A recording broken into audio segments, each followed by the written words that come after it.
sisters, friends, everybody watching. We had some issues with the signal earlier. We're going to try again. This live stream is going to be quite an interesting one because in this episode, what I want to do is I want to touch upon a very important question, and that's to do with the existence of God.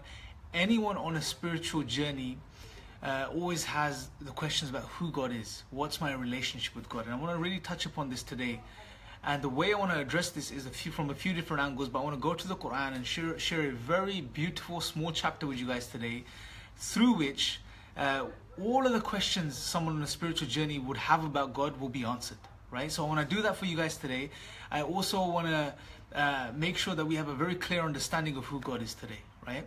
Because most people, when they're on a spiritual journey, when they're on a journey towards God, what happens is they don't begin with the question of whether God exists or not. They begin with the appreciation and understanding that there has to be a creator. They just know that there has to be something out there, that there must be a creator behind the heavens and the earth, behind my creation, and so on and so forth. So they begin with the understanding that there is something else there. There is someone there. There is something there. You know, there is a creator that created us, right? And then from there, they ask the question, well, who is God? You know, why did he make me? What's my relationship with him? What's his nature, right? So I want to address both of these questions today, and I want to do it through the Quran itself. But before we do that, you know, I want to make sure that when you guys join, you share this as much as possible, even if you're watching this in post-recording. So after this is done and this is uploaded, that you share this video with as many people as you can on your page. If you're Muslim, this is a form of da'wah for you, right? If you're a non-Muslim, please stay tuned and make sure you watch all the way through, because I'm sure you will find this very beneficial. And especially if you're someone, you know, looking for the purpose of life, the meaning behind life, why we're here, what's it all about, and so on and so forth. So make sure you share this video, whether you're watching this live or whether you're watching this after it's been recorded. Share this with as many people as possible, so the message can get out there, okay? On top of this, what I want you guys to do is, even if you're watching this post and after, please leave your questions below. We'll address them the best we can. And also click the live notification button, so as soon as we go live, you guys are notified and you know we're on live. That being said, the topic I want to address today is a very interesting topic, something that's very relevant to anyone on a spiritual journey. Anyone on a spiritual journey. And that is to do with who God is and what their relationship with the Creator is. Who is God? You know, the one that made me, the one that created me, the one that I'm trying to go towards, move towards. Who is he? What's my relationship with him? Like I said before, anyone on a spiritual journey, right? Anyone in line with their nature, they know there is a creator. They don't begin with questioning God's existence, right? And I'm going to touch upon why that is so as well. But where they begin is they begin with asking, okay, there must be a creator. There must be someone there. There has to be something there that created this whole universe, created me and created everything within this universe. But who is he? What's his nature? What's my relationship with him? Okay? These are the questions people have. And these are the questions that I want to address today and make it very easy and very digestible for you guys. And what I want to show you is that the beauty of these answers lies within God's final revelation, the Quran itself, right? And it's as God says, it's guidance for mankind. It's guidance for people, specifically people that are conscious, that are aware that there is a creator, there is something there, there is someone there that made them and created them, right? So if you are just joining, welcome to this live stream. Especially if you're a non-Muslim, I welcome you here. And I really encourage you to stay all the way through. It'll only be about 30 minutes long, this live stream. You'll find this very beneficial. And if you're a Muslim, please stay tuned and also share this video with as many people as you can. Okay?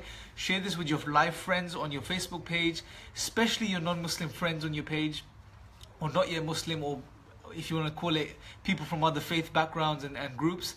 Share this with them. You know, notify your friends, your family members, your colleagues, whoever else they are, and get this message out there, okay? So, what am I going to be talking for anyone that's joined us right now? Today we're addressing who God is, what's his nature, and what's our relationship with him. And the people I really want to address today are people who are on a spiritual journey. People who are intelligent, people who know that there is something out there, there is a creator out there. People who have realized that there's something more to life. And these people are now asking the question, well, who is the one that made everything? What's my relationship with him? How do I get to know him? How do I connect with him? Right? And these are the things I want to address today. And the way I want to do this is I want to do it through the Quran. Now the Quran is the final revelation of God, and it's a guidance for mankind. It's a guidance for us, all of us human beings. And it's through the mercy of God that He gave us guidance. And you know what's interesting? The Quran isn't something new. It's not a new revelation from God. It's not the only revelation from God. God has given us revelation throughout history. So God, since first man first stepped foot on this earth, God has sent messengers, right? From Adam all the way through to Moses, Abraham, Noah, all of these messengers. God sent all of them, okay? And He sent all of these messengers for a very specific reason, which was to guide people back to their Creator, right? To connect people back to the one that made them. Why? Because that's what we're here to do. That's our purpose of our life. That's the purpose of our existence. That's why we were created. To know God, to worship Him. Okay? So, what is the message of all of the messengers who came to guide people? The message was very simple, which was worship God alone. Worship God without any partners, you know. And He is the one that created you. He is the one that sustains you. He is the one that gives you everything you have in your life, right? And He is the one that we're going to return to. This was the message, right? This was a simple message. And also, within the revelation, especially within the final revelation of God, the Quran, God introduces Himself to humanity. He tells us who He is. He informs us of who He is. He informs us of our relationship with Him, right? And this is something very beautiful. So, without further ado, let me reiterate one more time, just before we go into the subject, the content of the live stream. The topic that we're addressing today is, who is God?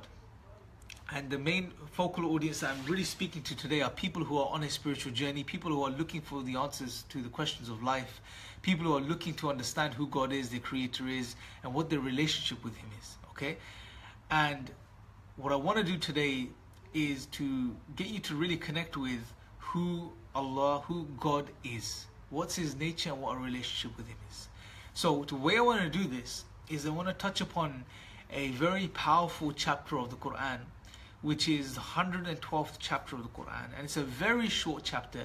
It's only a couple of verses, or ayat, which means signs, but we'll use the term verses just for the ease of this video. And in this very short chapter, God introduces Himself, right? He tells us what His nature is, and on top of this, He reminds us of what our relationship with Him is. It's a very powerful chapter of the Quran, which really allows us to understand who our Creator is. Okay? So, what does He say? The first thing God says in this chapter, or before we say that, is the first question that comes to someone's mind once they understand that there is a Creator, right? And before we even go into this, the first thing I need to touch upon is, well, you know, why is it that spiritual people, people that are on a journey, people that have understood that there is something else to life, that they are here for a reason, they don't begin by questioning God's existence. They begin by asking, who is God, right? And the reason they do this is because within our very nature, the understanding that there is a Creator behind everything, that there is a God, already is placed within us by God.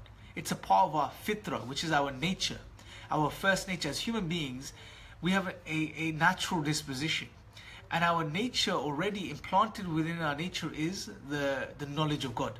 So we already know there is a Creator behind everything. But who is He? These are the questions we ask. And to address this, God addresses these questions within the 112th chapter, and many other places in the Quran.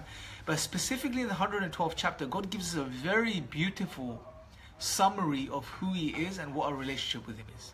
So the very first verse of the 112th chapter, God says, say, He is God, He is Allah, the one and only. The word used is ahad, and I'm going to break this down for you. So, the very first verse of this chapter, God says, say He is, firstly, Allah. The word Allah is used.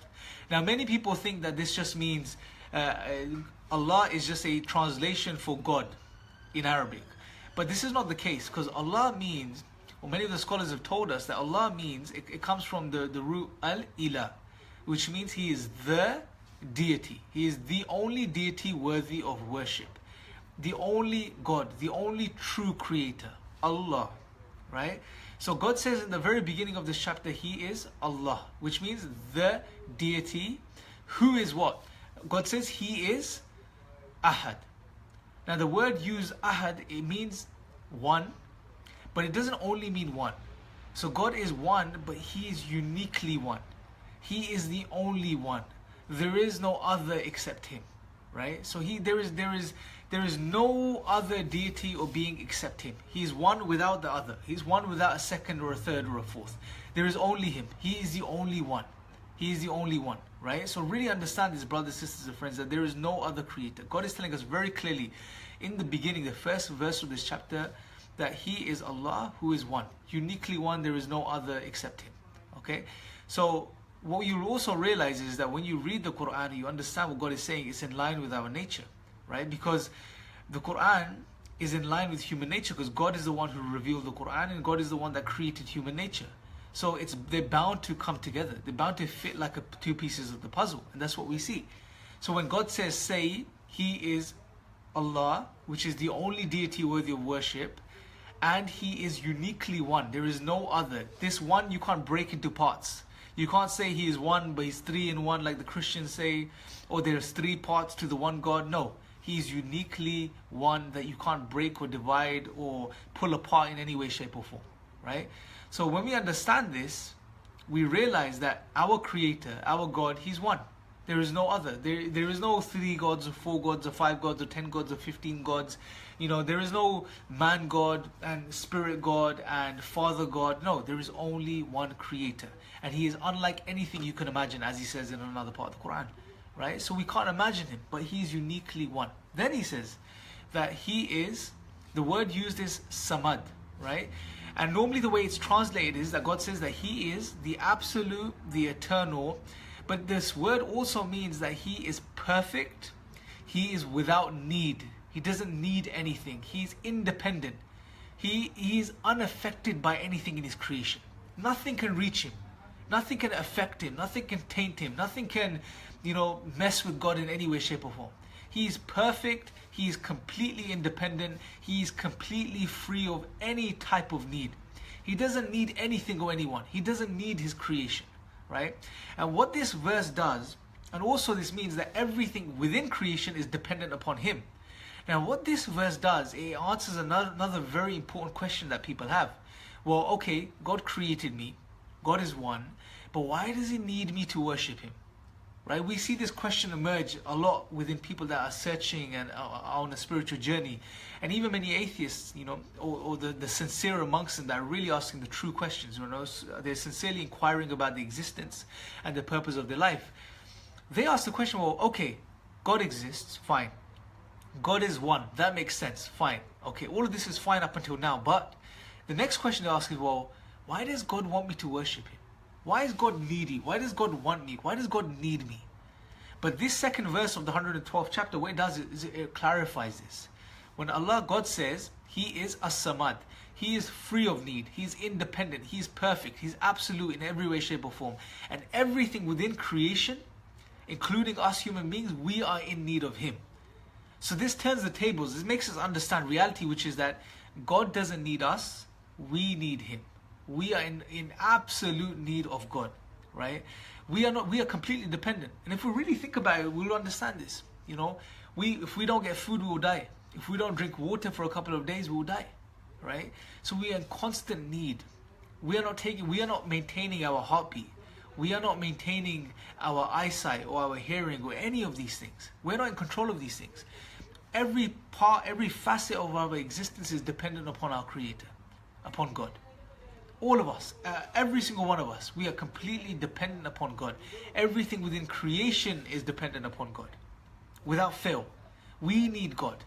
God doesn't need us. A simple analogy I like to give is, imagine you buy a car, and cars are normally designed to run on petrol or diesel. These days you have cars that run on electricity, electric cars, right? Now take a car, you bought a car, and the car is specifically designed to run on petrol. Now if you put water into the tank, what's going to happen? The car is going to break down, right? Because it's not designed to run off water. The car is designed to run off petrol, right? In the same way, as human beings, we are designed to run off worshipping God, relying upon God, asking God for help, right? And God is the one that helps us and sustains us and maintains us, right? So we need God. God doesn't need us. Allah doesn't need us, but we need Him. Right? And when we realize this builds a sense of gratitude within us, and which eventually leads to us worshipping God in the true sense, right? Because gratitude and the worship of God are very closely linked. Okay, so this clarifies that point. God doesn't need us, we need him. We are dependent upon him, right? God is perfect, he is absolute, he is self-subsisting, he doesn't require anything. Then God says that he wasn't born of anything and he doesn't give birth. Now this is a very powerful verse. This is the third verse of that same chapter. Now God is telling us, who is making us aware that this our Creator, who is one, who is completely self-subsisting, just perfect in himself, and he doesn't require anything or anyone, right? He is not dependent. This Creator, he wasn't born, and he doesn't give birth. Now this verse is also very, very interesting, because what happens is, now this verse answers two very important questions within the minds of people that are searching, right? Now this answers, I would say, both groups. It answers atheists and it answers Christians. How? Well, atheists will say, well, okay, fine, God exists, fine, he is one, fine, he is subsisting, he is independent, but where did God come from? This is the question atheists ask. They say, well, who created God? Richard Dawkins himself asked this question several times. I believe he has it in his book as well. He says, well, who created God then? Right? And the simple answer God answers is, he says that he is eternal. He was not born of anything or anyone. So the simplest answer to that question is, why are you assuming God was created? We don't believe in a created God. God is not created. He is the first cause. He's the one that created everything. And this verse, what it also does, because God says that, and he doesn't give birth, it also answers the Christians, because Christians believe that God bore a son. God had a son in some way. Now we don't believe this, because God says he doesn't give birth. God is the creator. He says be and it is. God creates things. It's not difficult for him to create, right? So when it comes to Jesus, peace be upon him, we don't say that God is a son of God. No, absolutely not. We say that God is a creator. God created Jesus, peace be upon him, like he created all of the previous messengers. All of the messengers and everything in existence. God creates, he doesn't give birth. Removing this whole concept and idea that God gave birth and had a son, and then this being who was fully God and fully son of God, at a point had a change in state and became fully man and fully God, and so on and so forth. We don't have these, because all of these lead to a can of worms. They lead to a lot of confusion, a lot of it's contradictions on top of contradictions, where the reality is very simple. God is the creator. He doesn't have children or beget children like human beings or other animals, right? God is independent. God is uncreated, and he does not give birth. He wasn't born of anything or anyone, and he does not give birth to anything or anyone. Removing the two big questions that atheists and Christians have. Number one, the atheists, what the question they have is, well, who created God? Simply, we don't believe in a created God. And the Christians, what they say is, well, God gave birth to a son. We say, no, God does not give birth. He is the creator, he creates. Okay? And then God says, there is absolutely, the final verse of this chapter, God says, there is absolutely nothing like him. Kufu. There is no comparison. There is no equal. There is nothing like him. You can't, there is no one, there is nothing that compares to him. He has no equal. There is nothing you can imagine, right? This removes any anthropomorphic idea of God, right? This removes any idea, for example, like Hindus believe, well, there are multiple gods, there are many gods, and many of them are equal, and many of these gods do different things, like there's a god of rain, and then there's the god of food, and there's the god of money. No, there is only one God, and he has no equal. He has no partner. He has no other God that helps him do things or does things. He is absolute. He is perfect. He is the only one that has all power and the complete ability to do things. There is no other creator. There is no other God. There is nothing else. Now, to summarize what we've learned from this is that for anyone on a journey, on a spiritual journey, and please do share this video with anyone else that you know that's a non-Muslim, or someone that's looking into Islam, or someone that's looking into spirituality, or someone that's looking into the purpose and meaning of life. Please share this with everyone on your, on your friends list. So let's get this out there to as many people as possible. But what we've learned, and the question I was addressing today, just to reiterate, is that people on a spiritual journey, they don't begin with the question of does God exist? Because that's not a question for them. because the existence of God is already within our nature. It's already a part of our nature. However, what people on a spiritual journey do is they ask questions about God, about God's nature and our relationship with Him. And what's amazing about the final revelation sent by God, the Quran itself, is that it answers every single key question anyone that has in a beautiful way. And today what we did is we took a very simple, small chapter of the Quran, which is Surah Ikhlas, which is the chapter of sincerity, as is titled, the name of the chapter. And it's only a few verses, 3 or 4 verses. And in this very small, beautiful chapter, God removes all of the questions and answers all of the questions anyone sincere, seeking God or searching for God may have. So we began with the first question. Well, who is God? God says He is Allah. Allah is the deity, the only deity worthy of all worship and praise, the only creator. And He says He is one. And this one, He's absolutely one without a second or a third or a fourth. There's no equal to Him. There's nothing else. He is the only one that created, the only creator. Right? Then God says in the next verse, and the next question someone may have is, well, fine, God exists, fine, God is one, all of this makes sense. Well, the next question I have is, well, why does He want me to worship Him? What's my purpose? Right? What's my purpose and why does He want me to worship Him? 2 questions people can have.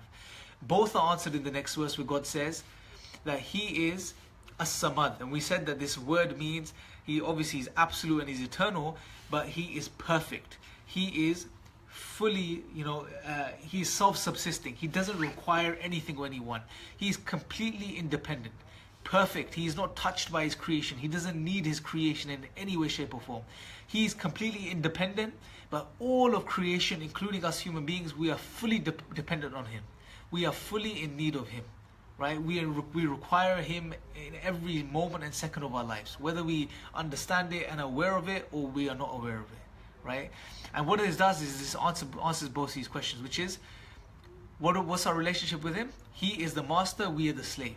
He is independent, we are completely dependent upon Him. We need Him, right? And therefore we worship Him. And we are grateful towards Him because we understand He's the one that provides everything for us and gives us everything. The second question this verse answers is, the second question most people have is, well, why does God want me to worship Him? God doesn't want us to worship Him, right? God said, He tells us He is completely independent. He doesn't require anything or anyone, but we are in need of Him. So God doesn't need us to worship Him. We are in need to worship God. And when we worship God, we find peace and happiness and tranquility, and we find fulfillment because we're fulfilling our purpose of our existence, which is to worship God. And I gave you a simple analogy, which was, if you have a car, the car is designed to run on petrol. If you put water in the tank, the car will break down, right? Because the car is designed to run on fuel. In the same way, we are designed to run off the worship of God. And it's not that God needs us to worship Him, but we are in need to worship God. So that answers that. Then the third question, or the next question someone may have is, well, or atheists have is, well, who created God? And the Christians will say, oh, we believe there is also the Son of God. And this next verse answers both of these questions and ideas, because God says He wasn't born of anything or anyone. Therefore, removing this idea that God came from something. God is absolute and eternal, as we know from the previous verse. He doesn't have a beginning. He wasn't born. And also what it does is it addresses the Christians who say, well, God had a son. No, God doesn't give birth. God creates, right? God is a creator. He says be and it is. If He wants to create something, it's not difficult for Him. He just gives the command and the thing comes into existence. And then the final thing, someone may have the question, well, there may be other gods like this. There may be like Hindus may have conceptions of God, like, oh, there may be a God for a certain thing, and a God for money, and a God for food, and a God for wealth, and a God for the rain, and a God for thunder, and so on and so forth. No, God says there is nothing like Him. There are no equals. He is the only one, perfect, able to do all things. He is perfect in His being. So we learn from this very simple verse who God is and what our relationship with God is. He is one. He is all-powerful. He is absolute. He is independent. He is not in need of anything or anyone in His creation. And there is nothing like Him. There is no equals. There are no equals to Him. And we, as His creation, are completely dependent upon Him. We are completely in need of Him. And this is our creator. And this Creator has constantly sent messengers throughout history, prophets throughout history. Why? To guide people back to Him. To call people back to the worship of God. To call people back to the purpose of their existence and their creation, which is to worship Him alone and to realize that they're here today and they will be dead tomorrow and they will return back to God. You know, my friends, brothers and sisters, anyone listening in now, anyone that may be watching this maybe later, the reality is that, you know, our lives, we sometimes forget that, you know, we didn't exist at a point. You know, because we think that the way we think right now, the way I am right now, is the way I always was. Whereas the reality is that about 20, 30, 40 years ago, maybe 50, 60 years ago, everyone watching this right now, and everyone that may watch this later, we didn't exist. If you imagine you had a time machine and you could rewind the time back. If you were to rewind the time back, there will come a point where you turn into a smaller and smaller child and then a baby, and then you turn into a drop of dirty fluid and then you don't exist. Right? This is our reality. If we rewind the tape back, there was a point where we didn't exist. And then there was a point where we were a drop of semen. Right? And then there was a point where we were in our mother's wombs for 9 months and we were just a lump of flesh, a lump of atoms and molecules. Yeah, just matter. Right? And then there was a point where we developed into a fetus and then a baby and then we were born into this world. Right? And then we grew.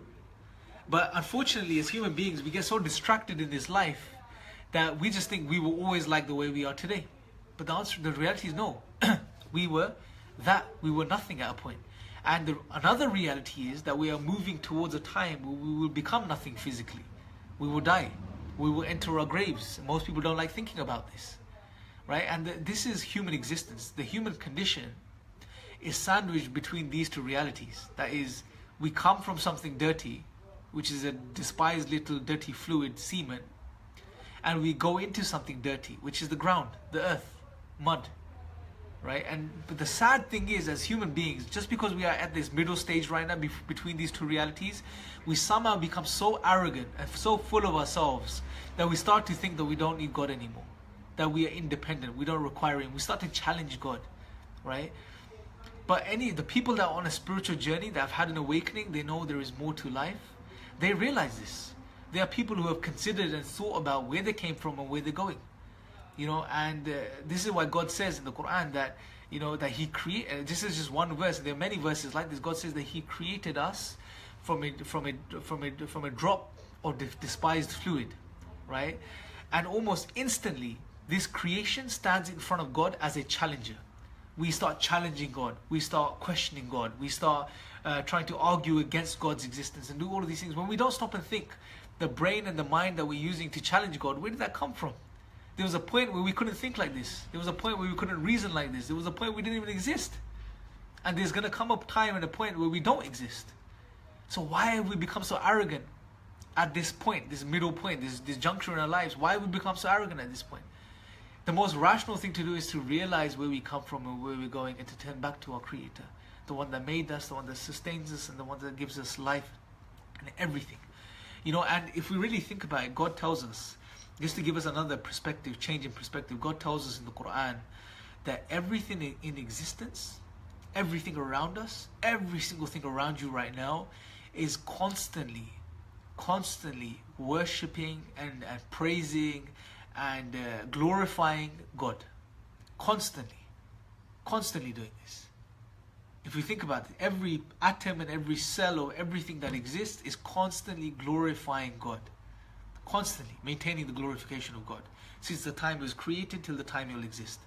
However, us human beings, the best of creation that God tells us, and even Christians believe this, right? We are the best of creation. Us human beings can't glorify and praise and worship God. The being that has the ability to reason and to think and to understand the things we're discussing today can't stop and praise and glorify God. When God has made it so easy for us, He's given us revelation, something we discussed earlier today. He's given us an intellect to reason with and think with. He's also given us a nature, the pure nature, the fitra, which already has the knowledge of God within it, right? The understanding that there is a creator, there is something there. God has made it easy for us. He's laid it out for us. He's spoon-feeding us, literally, right? He's made it so easy for us. All we have to do is just realize and turn back to God. Right? That's as simple as it is. Realize and turn back to God and worship Him. And you know what's interesting? When we do this, this will benefit us. When we turn back to God and worship Him, as we discussed earlier, God doesn't benefit. Allah's not going to benefit. We will benefit. We will be the ones that will be successful in this life. We will be the ones that find peace in this life. We will be the ones that find good in this life and the life to come. Right? So the benefactors are us. And again, this is the mercy of God, showing God doesn't require us or need us. He is doing all of this for us, right? Guiding us, giving us revelation, sends us messengers, sends us reminders. Why? Not for Him, for us. So we benefit. You know, and the people that turn away from God, the people that turn away from the remembrance of God, God tells us in the Quran, they're the ones that have a depressed, restricted, tight life. Their life is restricted. Their hearts are restricted. They're depressed. They're anxious. They're upset. You know, they can have all of the luxuries of this world, but they'll never be happy. They'll never truly be happy until they connect with God, turn back to God and do what they were designed to do, which is to worship God. And this is and another part of the Quran, God says, those people that remember God or believe, their hearts find remembrance, or their hearts find peace and tranquility in the remembrance of God. This is the key. This is the key, brothers, sisters, and friends. So, you know, I encourage anyone that's sincerely watching this, you know, and that's looking for the truth, think about what I've said today. Pick up a copy of the Quran, read it, study it, realize that this is revelation. These are the literal words of God Himself. And He is revealing these and giving these to us, not because He wants to benefit us in any way, shape, or form. He's not going to benefit. He's perfect. But that we can benefit. It's for us. Right? You know, when people, normally we turn away from people that want to benefit off us, right? We don't, because we realize that, right? Because people sometimes, it's human nature. People are good to people because they want to benefit off them. It's always a selfish reason behind it. However, with God, there's no selfish reason. He is doing all of this for us. Not because He's going to benefit, so we benefit, right? This is God. This is the difference between Allah, God, and us human beings. Right? He is God and we are we. This is why the best relationship anyone can have, the best being anyone can rely upon and turn to and have a relationship with is God, not other human beings. If you put your trust in other human beings, you know, you rely on others, you're not gonna. At the end of the day, it's inevitable they'll let you down in some way, shape, or form. However, Allah, God, will never let you down. He will never let you down, and He wants best for you, and He wants best for everyone. You know, so think about these things. Please leave your questions below. Once I go off this live stream, what I'm going to do is I'm going to go through the questions, see if there's any questions, answer them for you. So stay tuned below this. Please share this video as well, whether you're watching this live now, or whether you may watch this later on. Please do share this video with all of your non-Muslim friends. Please also click the notification button at the bottom of the screen right now, because whenever we go live, you guys will be notified and you guys will know whenever we're on live, so you can tune in, watch it, and also share this with others, inshallah, God willing. So I'm going to conclude here, you know, and just to summarize, we have a creator. Our creator is one. Our creator is independent. He is perfect. He doesn't require anything or anyone. We require Him. And He wasn't born of anyone, and He doesn't give birth, right? So He doesn't have sons or daughters. He's perfect. He's one. He's the creator, and there is nothing like Him. There are no equals to Him. There are no partners for Him. And this very creator, you know, as majestic as He is, as perfect as He is, He loves us and He cares about us so much that He's given us revelation and guidance through the prophets throughout the history, and He's given us His final revelation, which is the Quran, and He is preserving it for us so we can benefit from it till the Day of Judgment. So turn back to it, read it, study it, understand it, and connect with God again. And anyone watching this who is ready and understood the reality of life and wants to become Muslim and knows this is the truth, all you have to do, the first steps you have to take, is acknowledge what you believe with your heart, which is to take the declaration of faith, which is to testify and say that I bear witness that there is no God, there is no deity, there is nothing worthy of worship except Allah, the only deity worthy of worship, Allah alone, God alone. And I bear witness that Prophet Muhammad, peace be upon him, the one that was given this revelation, is his final messenger. And I believe in all of the previous prophets and his angels and his books and so on and so forth. That's the testification. If you do this, you come into the fold of Islam. The Arabic I'll give you as well, which you should repeat too, which is Ashhadu an la ilaha illallah wa ashhadu anna Muhammadan abduhu wa rasuluh. which is the same, which in English, which is I bear witness that there is no deity worthy of worship except God, and I bear witness that Prophet Muhammad, peace be upon him, is his messenger. Once you say this, you become Muslim, you enter the fold of Islam, and may God bless everyone that's watching. Like I said, please share this video, please click the notification button. I'm going to go offline now, and I'm going to go straight to your questions, see if there's any questions, and answer your questions. So please stay tuned in the comment section below, and I will try my best to answer them the best I can. Until next time, thank you guys for watching. Assalamu alaikum, which means may the peace and blessings of God be upon everyone. Assalamu alaikum.